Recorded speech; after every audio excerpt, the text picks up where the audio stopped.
Hi, this is Elliot Fishman, and let me not fade in and out here. So let me just do that. Okay. It's great to be here. Today's Thursday, and I'd like to welcome everybody to Facebook Live.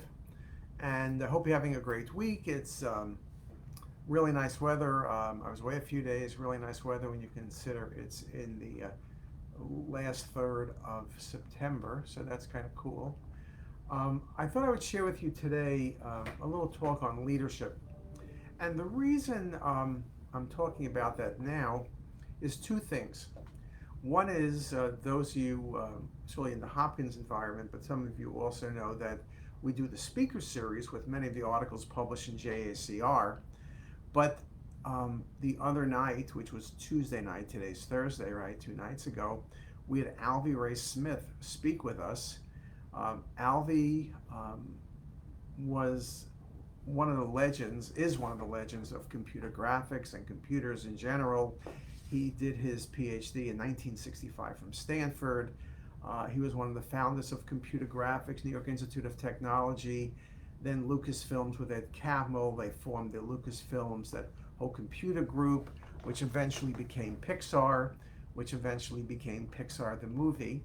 I worked with them when they were looking at hardware, when they were developing hardware, trying to be a hardware company, and that's all of the work we did with Pixar. 1986, 1991 might be the best way of looking at it. But you really, when you look at Alvy, you look at the things he's done at Pixar, then he formed another company which was eventually bought up by Microsoft. Then he was a Microsoft Fellow, his work at Lucasfilms, and everything he's done after that, including his most recent book, The History of the Pixel, really is because he is so good at what he does. Now, the thing is, his leadership, when you think about it, is the fact that A, he's brilliant. So it's not like he's telling you, go do this. He's doing it, right? And people want to work with really smart people. And so he was able to recruit people from all over the country, the best and the brightest. So when Lucasfilm spun off Pixar, they had 40 people. And when you talk about the people, the Ed Catmulls and the Alvy Ray Smiths and the Tom Porters, John Lasseter, Bob Drebin, Pat Hanrahan, and on and on. And I left out 34 people that are equally spectacular. You have to remember that people want to work on great projects. People want to work with people with vision. Their vision was this movie, which ended up being Toy Story. But people want to work with people who are thinking, people who are nice, but they're smart, they're goal driven, and their leadership is what brings people along. The second, and we're writing an article about that, so I promise you'll be able to read more detail about that. The second thing is, if you look at the Time 100, the Time 100 came out just this past week. And there's a lot of different things, from entertainment to computers to industry, a lot of different things. And they also had about 6 or 7 covers. And one of the things Keith Grossman, who's the editor of the Time, sent us right before it came out was, we have a small internal mailing list with a few people on it. But he posted the picture of Jensen Huang, Jensen, who is the head of NVIDIA, and the co-founder of NVIDIA. And the article was written by Andrew Nagy, who's one of the real gurus in AI from Stanford, just talking about how Jensen has changed the world and how he developed that company and his leadership in thinking where things are going, where Moore's Law is going, where everything is happening, not worrying about today only, but worrying about 3 years from now and 5 years from now and 10 years from now, where things need to be. And so that picture of him, when you look at it, in his leather jacket, of course, in really good sneakers, gray hair combed, it's that leadership. Jensen leads 20,000 people at NVIDIA, doing the most incredible things in the world. It's leadership, it's vision. People want to follow people who have vision. You look at companies that fail, there's a lack of vision. They're only worrying about the widgets they're doing today, and there's no thinking about the world that's changing out there. Think about the Polaroids, the Eastman Kodaks of the world, companies that had everything, RCA, and they lost it all because, or Sony with the Walkman, they couldn't see beyond changing from yellow to black or black to green, and it was different shapes and sizes, and they were everything. Everyone had a Walkman, but then of course you went from the Walkman all the way to the iPhone and all those things that Steve Jobs did, because it wasn't like he changed music. It was the same Beatles songs. And yes, I have the same Beatles songs on 45. I have them on 33 on albums. I have them on cassette. Then I have them on CD. Then I have them on my computer. I have them in the cloud. I have them in my car. I have it on Sirius XM. It's the same music. It's Paul McCartney and John Lennon and George Harrison and the Ringo Starr. But it's the media. And it's the constant change. So Steve Jobs did not invent music by any means, but he invented the way of rethinking how music was held and distributed and played. Remember, we all had boxes with 45s in them. You can carry about 50 45s. That was your life's entertainment. Or you carry your albums from place to place, and they would scratch, and then you would hear Crosby, Stills, Nash Down by the River, and it would be scratching because you listened to it too many damn times, perhaps. But it's that leadership, that vision. And I see that it must be Lilly who put up Jensen Wang, the 100 most influential people. But for Jensen, this is like a nothing, because in Barron's Financial, he was #1. In Forbes, Fortune, you name the journal, #1 or #2 or #3, each of the last 5 years across every journal, because it's clear his ability and his vision is not something that people take lightly. I think it's very hard to have vision. When you look at many hospital systems and hospitals and medical schools, whether it's surgical departments or medical departments or radiology departments or pediatrics, they're fighting yesterday's battle. They're worrying about getting the patient seen, the images read. They're doing all of these things, and that's something you need to do. Obviously, there is no tomorrow if you go bankrupt today. But you've got to be very careful, because if your whole interest is on baking donuts for today, you're going to starve tomorrow, because the ocean is moving, the river is moving, the tide is changing. Where you are today is not where you're going to be tomorrow. But if you don't move to that direction, I think you're going to have serious, serious problems. And it's that vision. And we have the speaker series, and I was finishing the speaker series up, but we have someone about every 3 or 4 weeks for the next 3 or 4 months. But it's just the people we have. What I've noticed, whether they're Trini Spear, who's at Figs, which makes scrubs, really good scrubs, or it's the CEO of Welby, or the CEO of Pearl, or the co-founder of Kaleidoscope, or it's Dave Hellman from Bayview. What all of these people have in common, it's not the industry they're in, and it's not what they're going to speak about. They're all going to tell a different story. But at the end of the day, their story is that of thinking about changing the world, and their ability to share their dream with others, and have others follow the dream. What leadership really is, there was a great quote from the head of the NCAAP, where he made the comment, and I'm blocking his name, I apologize for a moment, but he said that if you think you're leading and you turn around and nobody's following you, then you're just taking a walk.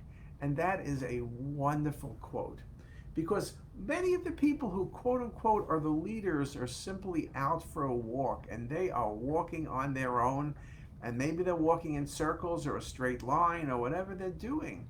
But if people aren't following you, if people don't believe in you, you're going to fail. And it's interesting, people are in different industries are different, but they're yet the same. What is it that makes people follow leadership? Now, of course, you want to be very careful, because as someone wrote, the most charismatic leaders of the 20th century were Mao and Hitler. Right? So just having charismatic leadership doesn't mean you could go off go off the rails and create tragedies beyond human imagination. So leadership is not necessarily in and of itself always going to be positive. So I just want to be careful to make that point. But when you're talking about leadership for the good of things, people coming with better ways of using computers, the ability of AI, the focus on that, the focus on whether it's making a movie or whether it's AI for dental work, whether it's speaking about being able to use podcasts as a way of getting information, good information, not misinformation out there, whether it's something that engages people, whether it's CTisus. I mean, CTisus, all of us here think about what we do. We're constantly, like right now, I'm doing this live. Everyone is copying doing these podcasts now, but we've been doing it for 15 years. When Steve Jobs came up with podcasts, we were doing it a month later. We were one of the earliest people in the world who used Steve's technology. And that became very important. People didn't believe it actually worked. It would be very expensive. And we showed it really was, I'm doing this by myself. It's improved over the years, making it easy, but it's just the doing it. So I like to think that CTisus, all of us, Sarah and Lily and everybody else, we've worked on things to kind of really provide information. We try to think about what we like to see, what people like to see, what you all like to see. We try to figure out whether it's lectures or it's cases or it's articles or it's these discussions. We do that and we do it all because there's no one perfect answer. And we're trying to do better. We try to think about and look at other people in other industries, what works for other people, whether it's a Google or a Facebook or an Apple, and try to, I won't say the word is copy, but learn from them best practices. And things change as technology gets better. You can do things better. Now let's see, I'm looking at the list. So you can ask questions now if you want, but I'm looking for Lydiana. Hey, Lydiana. Lydiana's down in Palo Alto, roughly. So hello from California. Good to see you also, Lydiana. And John Biacchino is one of our senior techs. John's home today, and I know John's working the weekend, and so am I, so he's resting up to wear me out this weekend. And Manaverdi from Nepal, which is always on every week, so we'd like to welcome him as well. Going back to this whole leadership thing, there's a lot of good books about leadership. Now, sometimes I have to admit, when you read a book about leadership, it's kind of like a little bit obnoxious that, someone writes it about why they're a great leader.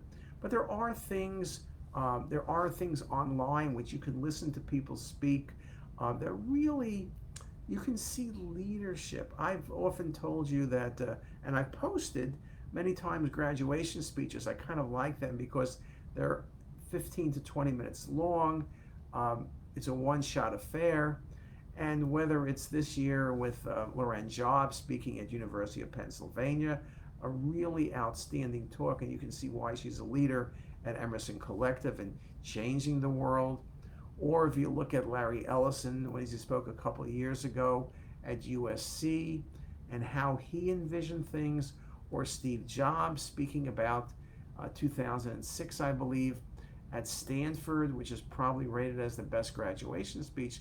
But there are many others, from Mike Bloomberg, people like that, speaking about what it is to do leadership, the responsibilities of leadership. I think one of the things I know Jensen mentions is that leadership is not something you do where people owe you.